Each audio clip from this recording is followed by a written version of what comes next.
সালামু আলাইকুম।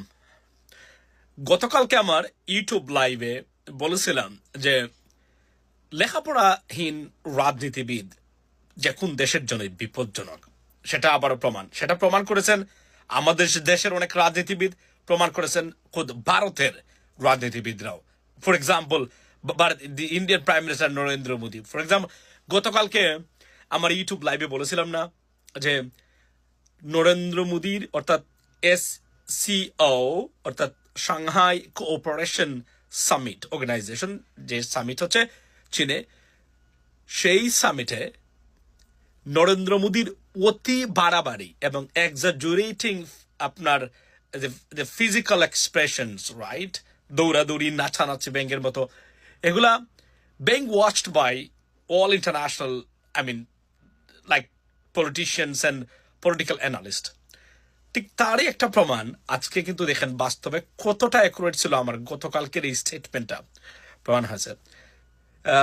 ফক্স নিউজের famous host, friend of president Donald Trump এবং কনজারভেটিভ একজন media personality in the United States, উনি টুইট করেছেন নরেন্দ্র মোদী টুইট শেয়ার করে কি লিখেছেন আপনারা দেখেন। লিখেছেন উনার নাম হচ্ছে লরা ইংহাম, সবাই জানে ওনাকে, সবাই চিনে ওনাকে। It insane that Modi apparently thinks this sort of the thing will make the Americans treat him better. অর্থাৎ এই তার নাচানাচি এবং দেখানো তার কনফিডেন্ট এবং fake behaviour prime minister Narendra মোদীর, এটা আমেরিকা তার প্রতি বুঝবে যে ভারত কোনোভাবেই বিচলিত না, অর্থাৎ তাকে আরো সুন্দরভাবে এবং কাছে আনবে এবং ভয় পাবে আমেরিকা। এই টুইটটাই উনি আসলে করেছেন। এখানে আমি আবার বলি যে আমরা দেখেছি নরেন্দ্র মোদীর অতিরিক্ত হ্যান্ডশেকের বিহেভিয়ার খুব সমালোচিত হয়েছে অনেক ক্ষেত্রেই। বদলুক ন্যূনতম ডিপ্লোম্যাটিক গেস্টারও উনি আসলে জানেন না। এবং এই কোঅপারেশন সামিটে উনাকে আমরা যেভাবে দেখেছি, আপনার চাইনিজ প্রেসিডেন্ট শি জিনপিং এর হাত ধরে নাচানাচি, ভ্লাদিমির পুতিনের হাত না ছাড়তেই মানে ইচ্ছা তার, উনি মনে করেন যে পৃথিবীটা চলে ভারতীয় ব্রেইনে বা সাউথ এশিয়ান ব্রেইনে।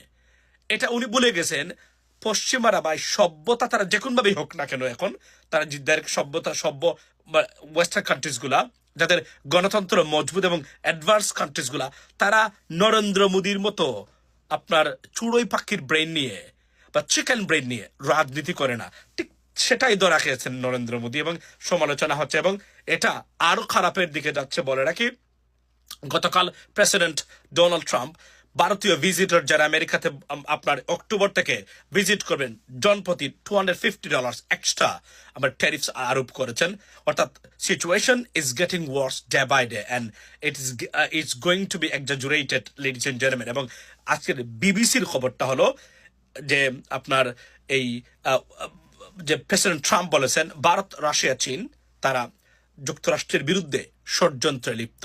এখান থেকে কোথায় যায় খেয়াল রাখবেন, আপডেট দিতেই থাকবো আপনাদেরকে ভারত এবং যুক্তরাষ্ট্রের সম্পর্ক নিয়ে। Have a blessed day, ladies and gentleman. আসসালামু আলাইকুম।